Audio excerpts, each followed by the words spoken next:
Hello my dear students. So class 7th का chapter Delhi सल्तनत आज हम पढ़ने वाले हैं। सो previously you have studied about the Gupta dynasty in your last class. After Gupta dynasty there was a dark age in Indian history.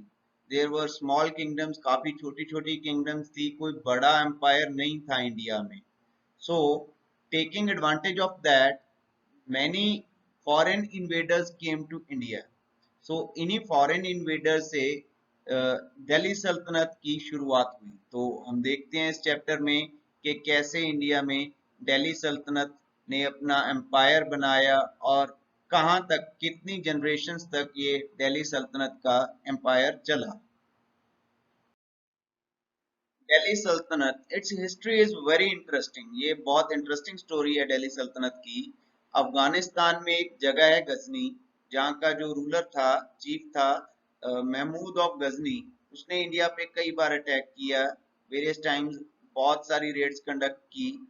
और उसके बाद उसकी नेबरिंग रीजन घौर का एक था, मोहम्मद ऑफ गौरी। गजनी के बाद मोहम्मद ऑफ गौरी ने भी काफी सारी इन्वेड्स की इंडिया पे, रेगुलरली इन्वेड करता रहा। और 20 ईयर के कैरियर में उसने काफी पावर्स जो इंडिया की थी उसको ओवरकम किया और नॉर्थन इंडिया में काफी एरिया को अपने कंट्रोल में कर लिया। लेकिन वो खुद यहाँ पर रहकर रूल नहीं करता था। So he left his military commander here in Delhi and he went back to his capital. Back there in his capital, Mohammad Ghor died. तो जब मोहम्मद ऑफ गौर की डेथ हो गई उसी की कैपिटल में, तो यहाँ पे जो उसका स्लेव था, जो मिलिट्री जनरल था उसका, Qutbuddin Aibak, he became the ruler of Delhi. तो वो दिल्ली का रूलर बन गया। अब रूलर जो राजा होता था उस समय, दैट ही वाज कॉल्ड सुल्तान। तो सुल्तान वर्ड से ही सल्तनत बना, तो दिल्ली सल्तनत वहां से शुरू हुआ। The first sultan of Delhi सल्तनत वाज कुतुबुद्दीन ऐबक। एंड दो ही वाज अ स्लेव, उसके स्लेव होने की वजह से ही ये डायनेस्टी जो इसकी चली उसको स्लेव डायनेस्टी बोलते हैं। और अरेबिक में स्लेव का मतलब ममलूक बोलते हैं स्लेव को। स्लेव के लिए वर्ड जो अरेबिक वर्ड है वो है ममलूक। तो हम इसको ममलूक डायनेस्टी भी बोलते हैं और स्लेव डायनेस्टी भी बोलते हैं। और इसी तरह से कुछ और स्लेव भी थे जो परचेज किए गए थे, जिनमें से एक था इल्तुतमिश। तो इल्तुतमिश जो था, he was also a slave. बहुत ही टैलेंटेड था, वो भी बहुत ही ज्यादा ट्रेंड था। तो जब कुतुबुद्दीन ऐबक की डेथ हुई तो उसके बाद उसके कंटेंडर दो आ गए जो सक्सेसर थे। एक तो उसका खुद का सन था और एक था इल्तुतमिश। तो इन दोनों कंटेंडर्स में एक तरह का कंपटीशन हो गया नेक्स्ट सुल्तान बनने के लिए। कुतुबुद्दीन ऐबक जो ममलूक डायनेस्टी का फाउंडर था, मोहम्मद ऑफ गौर के बाद जो इंडिया का रूलर बना था, तो ज्यादा देर तो रूल नहीं कर पाया दिल्ली सल्तनत पे। और within 4 years of the beginning of his rule he died in a riding accident. Horse riding करते हुए एक एक्सीडेंट में उसकी डेथ हो गई। As I told you previously, after the death of Qutbuddin Aibak, there were two competitors for the throne of Delhi. First was the son of Qutbuddin, Aram Shah, another was his slave Iltutmish. तो इल्तुतमिश और कुतुबुद्दीन का खुद का बेटा आराम शाह दोनों contenders थे दिल्ली के थ्रोन के लिए। लेकिन जो इल्तुतमिश था, he was much more trained and capable than आराम Shah, so he was successful in defeating his competitor। और उसको डिफीट करने के बाद आराम शाह को, he also married कुतुबुद्दीन's daughter, Qutubuddin Aibak की डॉटर के साथ, बेटी के साथ इल्तुतमिश ने मैरिज कर ली और वो एक फैमिली का हिस्सा बन गया, ऐबक फैमिली का, ममलूक फैमिली का ही हिस्सा बन गया। और ममलूक डायनेस्टी को आगे टेक फॉरवर्ड किया इल्तुतमिश ने। Iltutmish was a very strong and able ruler, बहुत ही स्ट्रॉन्ग और बहुत ही कैपेबल, बहुत ही काबिल रूलर साबित हुआ इल्तुतमिश। और अगर हम सही मायने में बात करें तो जो कुतुबुद्दीन ऐबक था वो तो सिर्फ 4 साल के लिए राज कर पाया था। असल में इल्तुतमिश को ही माना जाता है दिल्ली सल्तनत को सही मायने में कंसोलिडेट करने वाला, शुरू करने वाला राजा इल्तुतमिश को ही माना जाता है। Now, considering Iltutmish as a strong and capable ruler, हम उसके बात करते हैं कि how he ruled Delhi. Delhi को एक छोटे से टेरिटरी से उसने बड़ा एम्पायर कैसे बनाया। First of all, he eliminated all the internal and external threats to his rule. जो अंदर से भी और बाहर से कुछ हमलावर थे, उनको बिल्कुल ही खत्म कर दिया इल्तुतमिश ने। He defeated Rajput rulers of Ujjain, Ranthambore, Malwa, Ajmer and Gwalior. तो ये जो राजपूत रूलर थे नेबरिंग टेरिटरीज के, उनको सभी को हराकर ये टेरिटरीज भी दिल्ली सल्तनत में उसने जोड़ ली, जिससे दिल्ली सल्तनत एक बड़ा एम्पायर बन गया। और इसके अलावा एडमिनिस्ट्रेशन जो थी इल्तुतमिश की, दैट वाज वेरी वंडरफुल। तो उसने फाइनेंस को और रेवेन्यू को रीऑर्गेनाइज किया। जो डिपार्टमेंट्स फाइनेंस के हैं, जो जहां से इनकम आती है किसी भी कंट्री को, तो वो सारा उसने डिपार्टमेंट रीऑर्गेनाइज किया। उसका सबसे बड़ा कंट्रीब्यूशन जो है, इंडियन सब कॉन्टिनेंट में सबसे पहली बार उसने जमीन के आधार पर, लैंड के अकॉर्डिंगली एक सिस्टम बनाया, पूरी सल्तनत को डिवाइड किया छोटे और बड़े पार्ट्स में, जिसको इक्ता बोलते हैं। प्रोविंसेस बना दी, पूरी सल्तनत को अलग अलग प्रोविंसेस में बांट दिया है। जैसे हमारे इंडिया के अलग अलग स्टेट्स हैं, पंजाब, हरियाणा, हिमाचल प्रदेश, राजस्थान, सो ऑन, ऐसे जैसे हमारी अलग अलग स्टेट्स हैं पूरे इंडिया की। तो सबसे पहले उसने किया कि अलग अलग प्रोविंसेस बना दी। इन प्रोविंसेस को वो इक्ता बोलता था। और सुल्तान ने क्या किया, जो अपने मिलिट्री कमांडर्स थे उनको उनके रैंक के अकॉर्डिंगली इक्ताज दे दी और इक्ताज के गवर्नर बना दिया। जो प्रोविंस जिसको वो इक्ता बोलते थे, उनके जो गवर्नर थे उनको इक्तादार या मुफ्तीज कहा जाता था। जितना बड़ा उसका पोजीशन होता था, जितना बड़ा किसी मिलिट्री जनरल का, कमांडर का रैंक होता था, उतनी बड़ी उसको इक्ता दे दी जाती थी। और उस इक्ता का पूरा जो लैंड का टैक्स था, पूरा रेवेन्यू था, वो कलेक्ट करना होता था उस इक्तादार ने, और दिल्ली सल्तनत के ट्रेजरी में, खजाने में डिपॉजिट करवाना होता था। लेकिन सिर्फ रेवेन्यू कलेक्शन का काम ही नहीं था इन इक्तादारों का, इन्होंने अपनी इक्ता का पूरा एडमिनिस्ट्रेशन, पूरा लॉ एंड ऑर्डर मेंटेन करने की रिस्पॉन्सिबिलिटी भी उसी गवर्नर की, उसी इक्तादार की होती थी। कि जिस इक्ता का वो गवर्नर है, उस इक्ता में जो भी कानून है, पूरा जज की तरह और राजा की तरह वो उस इक्ता को ट्रीट करता था। Ultimately, when Iltutmish died, जब इल्तुतमिश की डेथ हुई, his empire passed on to the hands of his daughter Razia Sultan. उसका एम्पायर उसकी बेटी रजिया सुल्तान के हाथों में चला गया। और उसी के कोर्ट में से एक नोबल, एक उसका मंत्री मिनहाज इस सिराज, उसने रजिया सुल्तान को काफी एबल और इंटेलिजेंट और क्वालिफाइड रूलर माना।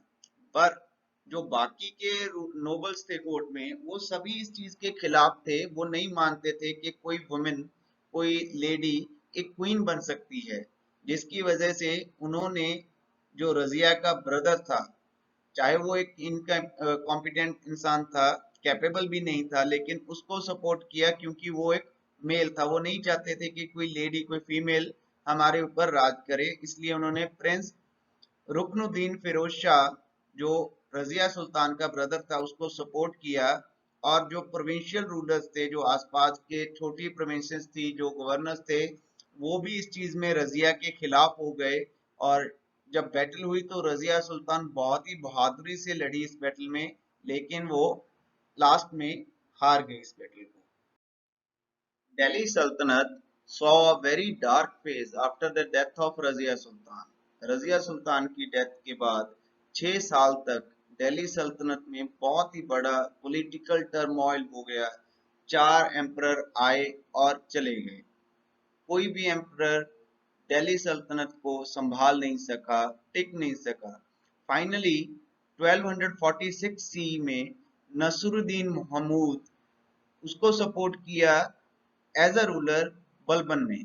बलबन एक तुर्किश नोबल था और महमूद का फादर इन लॉ भी था। तो नसरुद्दीन महमूद को सपोर्ट करके बलबन ने दिल्ली का सुल्तान बना दिया। महमूद जो कि एक बहुत ही कमजोर रूलर था, उसको कोई पॉलिटिकल या एडमिनिस्ट्रेटिव अफेयर्स में इंटरेस्ट भी नहीं था, वो अच्छे से दिल्ली सल्तनत को मैनेज भी नहीं कर पाया, और एंड में 20 साल बाद 1266 में उसकी डेथ हो गई।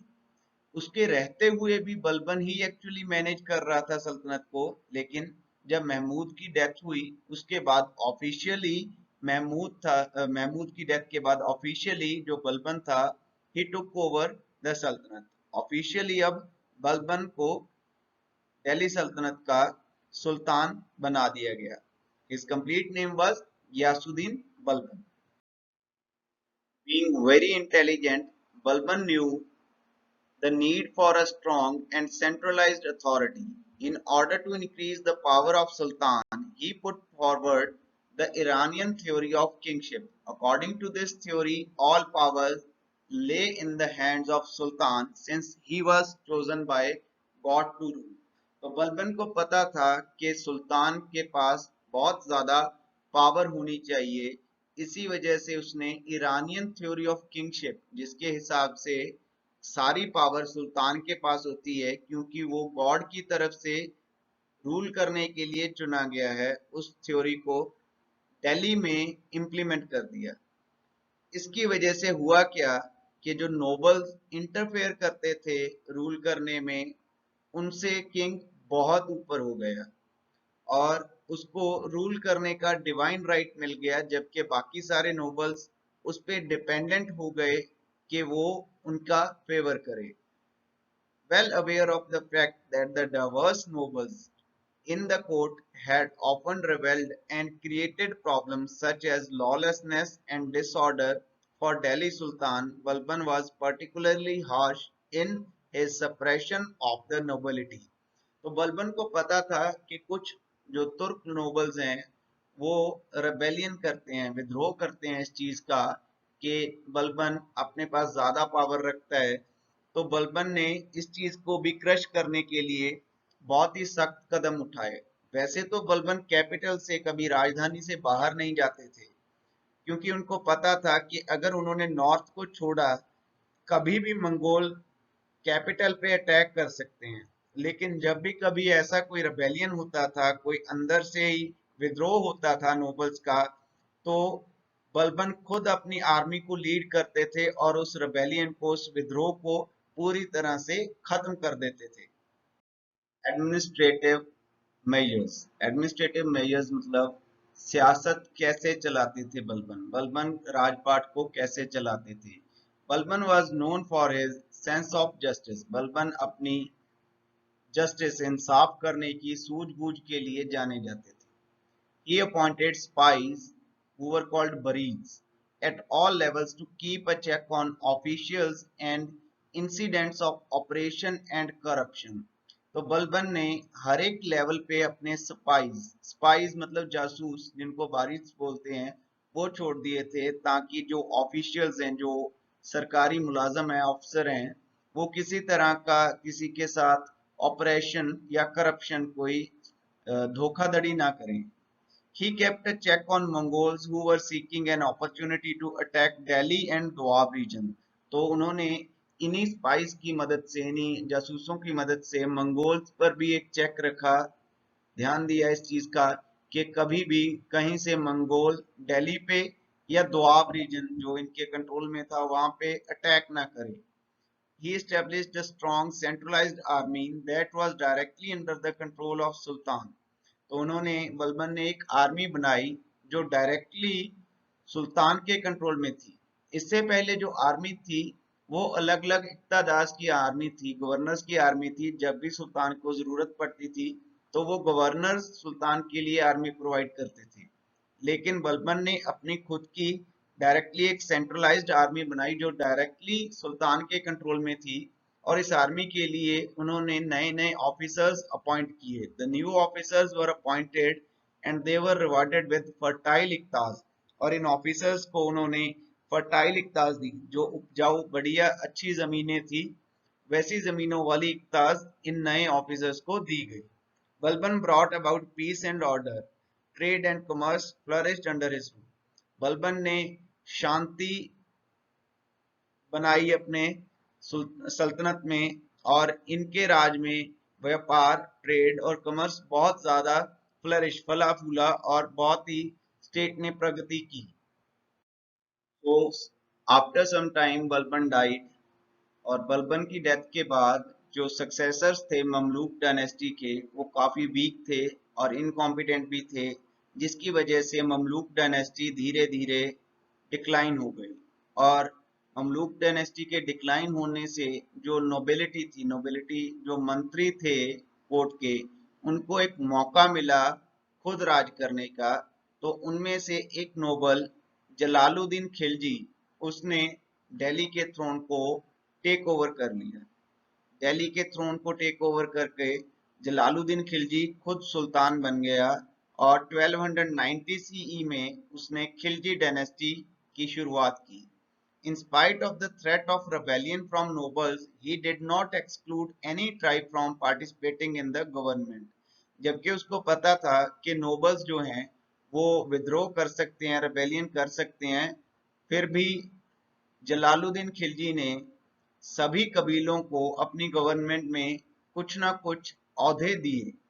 और जलालुद्दीन खिलजी के बाद 1296 सीई में उसी के सन इन लॉ, भतीजे और उसी के दामाद अलाउद्दीन खिलजी ने दिल्ली का थ्रोन टेक ओवर कर लिया। दिल्ली का सुल्तान उसका दामाद और भतीजा अलाउद्दीन खिलजी बन गया।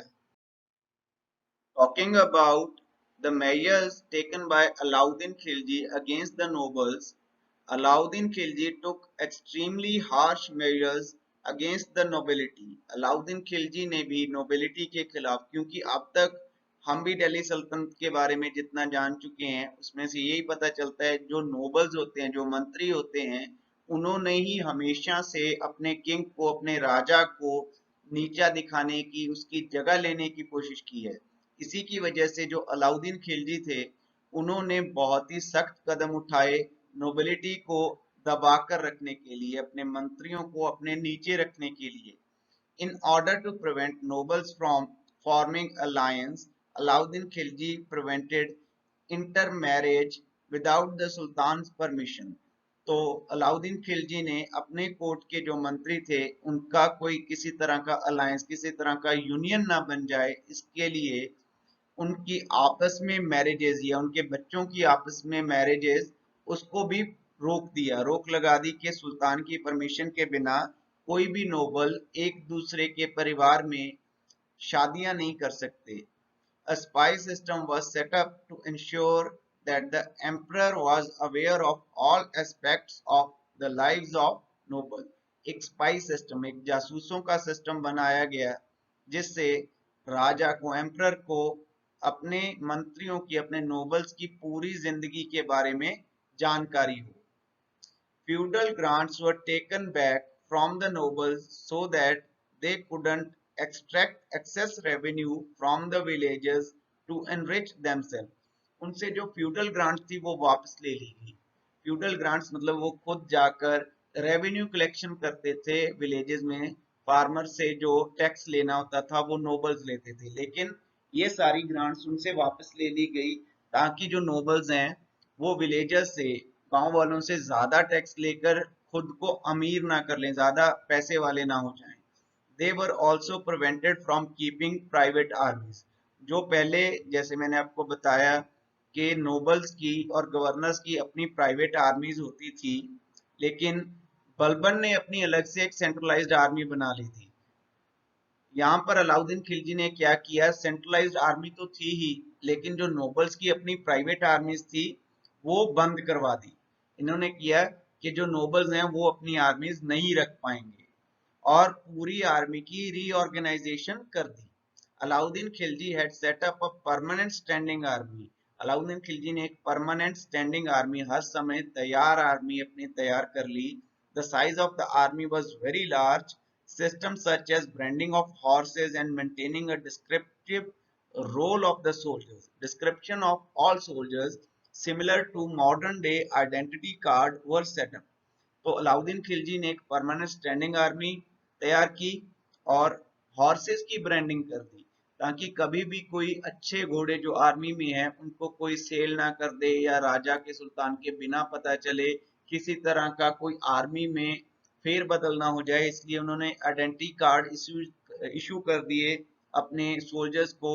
हर एक सोल्जर का एक अलग डिस्क्रिप्टिव रोल था। जो पैदल चलने वाले सोल्जर थे वो अलग थे, जो घुड़सवार थे उनको अलग से आइडेंटिटी कार्ड मिले, और अलग अलग टेक्निक से लड़ने वाले सोल्जर्स को अलग अलग रैंक्स मिल गए। और जो हॉर्सेस थे उनकी भी ब्रांडिंग की गई, इसको दाग बोलते हैं। उनको उनकी बॉडी के ऊपर दाग दिए गए जिनसे निशानी रहे कि ये हॉर्स जो है कितनी अच्छी क्वालिटी का है। अलग अलग क्वालिटीज हॉर्सेस की होती हैं, उस क्वालिटी के अकॉर्डिंगली उनको दाग दे दिए गए ताकि पहचान रहे कि कौन सा घोड़ा जो है वो अलाउद्दीन खिलजी की आर्मी का है। Each unit of the army had a spy to prevent rebellion। और हर एक आर्मी की यूनिट में, हर एक बटालियन में एक स्पाई रखा अलाउद्दीन खिलजी ने, जो उसको हर बात बताए उस यूनिट की कि उसमें कहीं किसी तरह का विद्रोह तो नहीं हो रहा। Conquest of Alauddin Khilji. Conquest मतलब जो जो कैपिटल्स, जो जो अलग टेरिटरीज अलाउद्दीन खिलजी ने जीती थी अपने रूल के दौरान। So Alauddin Khilji is believed to be one who expanded Delhi Sultanate to the Indian subcontinent as an empire. तो अलाउद्दीन खिलजी माना जाता है कि वो सुल्तान थे दिल्ली के जिन्होंने दिल्ली सल्तनत को पूरे इंडियन सबकॉन्टिनेंट में फैला दिया था। Having conquered Gujarat and Rajasthan. Rajasthan में मांडू, उज्जैन, धार, चंदेरी, रणथंभौर ऐसी कई रियासतें आ जाती हैं। गुजरात और राजस्थान जीतने के बाद Alauddin controlled most of the north India by 1305 सी। 1305 सी तक अलाउद्दीन ने नॉर्थ इंडिया का ज्यादातर हिस्सा अपने कंट्रोल में कर लिया था। Following this he moved southward toward the Deccan. तो इसके बाद वो साउथ की तरफ, डेक्कन की तरफ, हिंदी में हम इसको दक्षिण कह देते हैं या पंजाबी में दक्खन कह देते हैं, साउथ की तरफ चले गए। Alauddin did not annex the territories. Alauddin ने टेरिटरीज को जीता तो सही, डेक्कन की जो टेरिटरीज थी उनको जीत लिया, लेकिन अनेक्स नहीं किया। अनेक्स मतलब दिल्ली सल्तनत में नहीं मिलाया, because he was aware that the Deccan would be difficult to govern and control from Delhi। क्योंकि वो बहुत ज्यादा इंटेलिजेंट थे, उन्हें पता था कि दिल्ली में बैठकर उस समय जब कोई गाड़ियां वगैरह नहीं थी, कोई रोड्स नहीं थी, सिर्फ घोड़ों पर जाना पड़ता था, कि इतनी दूर से इतनी दूर की टेरिटरीज, साउथ की टेरिटरीज कंट्रोल करनी बड़ी मुश्किल हो जाएंगी। अगर वो यहाँ पर गवर्न और कंट्रोल करने की कोशिश करेंगे तो ऊपर से मंगोलियंस अटैक कर देंगे, और अगर ऊपर बैठकर चलाने की कोशिश करेंगे तो ये खुद को फ्री करवा लेंगे, या और कोई आकर यहाँ पर हमला कर देगा। तो अलाउद्दीन खिलजी ने उन्हीं रूलर्स को वापस अपनी टेरिटरीज दे दी जो जीती थी, और उनको बोला कि आपने एनुअली मुझे एक ट्रिब्यूट पे करना है, एक हैवी टैक्स पे करना है। तो हर साल वो रूलर्स, डेक्कन के रूलर्स बहुत हैवी टैक्स पे करते थे अलाउद्दीन खिलजी को, और उसकी ओवरलॉर्डशिप मानते थे। ओवरलॉर्डशिप मतलब अपने से भी ऊपर का राजा मानते थे उसको, और इतना हैवी रेवेन्यू इकट्ठा हो जाता था, टैक्स इकट्ठा हो जाता था, जिसकी वजह से अलाउद्दीन खिलजी को बाकी का सारा एम्पायर चलाना बहुत ही आसान हो गया। Now we will study about the defense against Mongol invaders। So Mongol invaders तो शुरू से ही, जब से दिल्ली सल्तनत बनी थी या उससे पहले से भी हमला करते रहते थे दिल्ली पे, इंडिया पे। तो अभी अलाउद्दीन खिलजी के राइन में भी, उसके समय में भी Mongols were still a threat. वो अभी भी बार बार हमला करते थे, नियरली उन्होंने 5 बार हमला किया। So in order to defend the empire, empire को बचाने के लिए Alauddin ordered fortification to be strengthened. इन्होंने किलेबंदी कर दी सारे बॉर्डर पे। The outlying provinces which lay along the path of Mongol movement were placed under the strongest military generals. जो बाहर की प्रोविंसेस थी, जिस रास्ते से मंगोल आते थे हमला करने के लिए, वहां पर जो सबसे स्ट्रॉन्ग इनके मिलिट्री जनरल थे, सबसे काबिल मिलिट्री जनरल थे, उनकी अपॉइंटमेंट की गई, उनको लगाया गया। Now, looking at the map, you may understand how large an empire was built for Delhi Sultanate under the reign of Alauddin Khilji। तो ये अलाउद्दीन खिलजी थे जिन्होंने अपने राज में, अपने समय में दिल्ली सल्तनत को इतनी दूर तक फैला दिया था। So considering this map you will understand the strength of Alauddin Khilji. इस मैप से आप आसानी से अंदाजा लगा सकते हो कि अलाउद्दीन खिलजी कितने पावरफुल थे। और ये उस समय की बात है 1290 टू 1320 एडी की या सीई बोलते हैं, जब कोई गाड़ियां, कोई मोड्स ऑफ ट्रांसपोर्ट, कोई रोड्स नहीं थे। उस समय सिर्फ बैलगाड़ियां, घोड़ा गाड़ियां या हॉर्सेस ही हुआ करते थे। उस समय इतनी बड़ी रियासत को कंट्रोल करने वाले Alauddin Khilji, he was very intelligent, brave and capable ruler. Now let us study about the economic policies of Alauddin Khilji. Alauddin Khilji की economic policies, economic पैसे के साथ related. The revenue reforms undertaken by Alauddin Khilji must be understood in context of the need to maintain a large army. तो अब आपको जो revenue reforms थे अलाउद्दीन खिलजी के, उनको समझना पड़ेगा। जो लैंड थी उसको मेजर करने के बाद उसका आधा जो प्रोड्यूस था, जो आधी फसल उसमें से होती थी, उसको रेवेन्यू के तौर पर अलाउद्दीन खिलजी को लेना पड़ता था। क्योंकि अलाउद्दीन खिलजी ने एक बहुत बड़ी आर्मी खड़ी कर ली थी, बहुत ज्यादा ऑफिसर्स अपॉइंट कर लिए थे, बहुत बड़ा सिस्टम बना लिया था। और इतने बड़े सिस्टम को मेंटेन करने के लिए जो खर्चा होता था, जो उनकी सैलरीज होती थी, उसके लिए उसको बहुत ज्यादा टैक्स की जरूरत थी। तो उसने 50% ऑफ प्रोड्यूस उसको टैक्स के रूप में लेना शुरू कर दिया। जितनी भी प्रोडक्शन होती थी, जितनी भी फसल होती थी खेतों में से, उसका आधा हिस्सा अलाउद्दीन खिलजी डायरेक्टली टैक्स के रूप में ले लेते थे। और जो जमीनें पहले से किसी को डोनेशन में या गिफ्ट के रूप में दे दी गई थी, उसको भी सभी को वापस खालिसा में ले लिया गया। खालिसा मतलब डायरेक्ट एम्परर के कंट्रोल में, राजा के डायरेक्ट कंट्रोल में, ताकि जितना भी टैक्स है उसको बढ़ाया जा सके, मैक्सिमाइज किया जा सके। इसके अलावा ग्रेजिंग पे, जो जानवरों को चराने के लिए जगहें थी, उस पे भी चराई का टैक्स, घरों पे घरी नाम का एक टैक्स लगा दिया गया। और अलाउद्दीन खिलजी ने अलग से अपने सिक्के भी चलाए, कॉइन्स चलवाए। और सैलरीज थी जो सोल्जर्स की, उनको कम कर दिया। और जो किसान थे, किसानों का टैक्स बढ़ा दिया और सोल्जर्स की सैलरीज कम कर दी। तो इतने बड़े लार्ज एम्पायर को चलाने के लिए, इतनी बड़ी आर्मी को मेंटेन करने के लिए ये सब कुछ करना पड़ा अलाउद्दीन खिलजी को। लेकिन अब उसको एक डर था कि कभी भी कहीं से रेबेलियन हो सकता है, विद्रोह हो सकता है। क्योंकि एक तो टैक्सेस बढ़ा दिए इतने ज्यादा, और दूसरा सैलरीज भी कम कर दी। तो इस रेबेलियन को खत्म करने के लिए या इसके रिस्क को कम करने के लिए अलाउद्दीन खिलजी ने एक बहुत ही अच्छा मेजर अपनाया। उसने प्राइजेस को कंट्रोल कर लिया। अब क्या होता है, जब किसी की इनकम में उसके घर का जो गुजारा अच्छे से होने लग जाए, तो वो जल्दी रेबेलियन नहीं करता। तो इस चीज के लिए अलाउद्दीन खिलजी ने क्या किया, उसने सारे जो सामान थे, जो गुड्स मार्केट में अवेलेबल थी, जो लोगों को जरूरत होती है, उसको एक रीजनेबल प्राइस पे कर दिया। उसका मैक्सिमम सेलिंग प्राइस तय कर दिया कि इससे ज्यादा नहीं बेच पाएगा कोई भी दुकानदार। अलाउद्दीन खिलजी ने दिल्ली में 3 मार्केट्स बनवाई, अलग अलग मार्केट्स।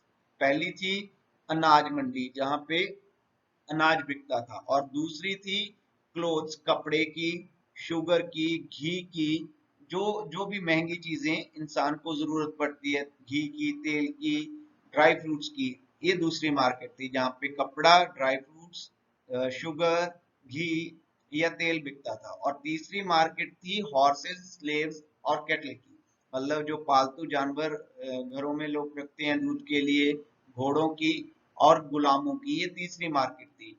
ये तीनों मार्केट अलग अलग बनवा दी और इन मार्केट्स में प्राइस को कंट्रोल कर दिया, मैक्सिमम प्राइस सेटअप कर दिए और पूरी मार्केट को अपने कंट्रोल में ले लिया। और इसके अलावा अलाउद्दीन खिलजी ने एक अच्छा ट्रांसपोर्ट सिस्टम बिल्ड किया, ताकि गांव से, विलेजेस से शहरों तक अनाज जो है उसकी सप्लाई अच्छे से करवाई जा सके, ताकि प्रॉपर डिस्ट्रीब्यूशन हो सके। कभी भी मर्चेंट, जो व्यापारी हैं, वो अपनी मर्जी से आर्टिफिशियल शॉर्टेज ना पैदा कर दें। कहीं ऐसा ना कह दें कि मार्केट में अनाज की शॉर्टेज है जिसकी वजह से वो प्राइजेस को बढ़ा सके। तो एक बहुत लंबी लिस्ट बनाएगी सभी प्रोडक्ट्स की, और उनका लोएस्ट कॉस्ट जो इशू कर दिया गया, जो जितने कम से कम दाम पे वो प्रोवाइड की जा सकती हैं लोगों को, वो प्राइजेस हर जगह डिस्प्ले कर दिए गए। तो इसकी वजह से बहुत ज्यादा जो एक्सेसिव प्राइजेस थे, जो ज्यादा प्राइजेस पे लोग सामान बेचते थे, वो बिकना बंद हो गया और लोगों को एक रीजनेबल प्राइस पे सारा सामान मिलने लग गया। ये बहुत ही एफिशिएंट सिस्टम था अलाउद्दीन खिलजी का। और अगर कोई ज्यादा दाम पे किसी चीज को बेचने की कोशिश करता था तो उसको अरेस्ट किया जाता था और जेल भेज दिया जाता था। तो अकॉर्डिंग टू अ क्रॉनिकलर, बरानी, एक बरानी इन्हीं के कोर्ट में हुआ करते थे, अलाउद्दीन खिलजी के कोर्ट में ही एक मंत्री थे बरानी। उनके अकॉर्डिंगली बहुत अच्छी स्टेबिलिटी आ गई थी अलाउद्दीन खिलजी की इस सिस्टम के थ्रू। लेकिन बहुत ज्यादा टाइम लगता था, अलाउद्दीन खिलजी को डायरेक्टली रिपोर्टिंग होती थी। सभी उसके जो स्पाइस थे, जो जासूस थे, इन्फॉर्मर्स थे मार्केट में, वो डायरेक्टली एम्परर को आकर, अलाउद्दीन खिलजी को आकर रिपोर्ट करते थे।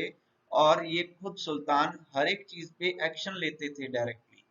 तो सारा सिस्टम जो था वो कांस्टेंट मॉनिटरिंग, पूरी देख रेख में एम्परर के हो रहा था। और जैसे ही अलाउद्दीन खिलजी की डेथ हुई, ये सारा सिस्टम फेल हो गया। ये सिस्टम था भी सिर्फ दिल्ली में, सिर्फ राजधानी में, कैपिटल में कैपेबल था।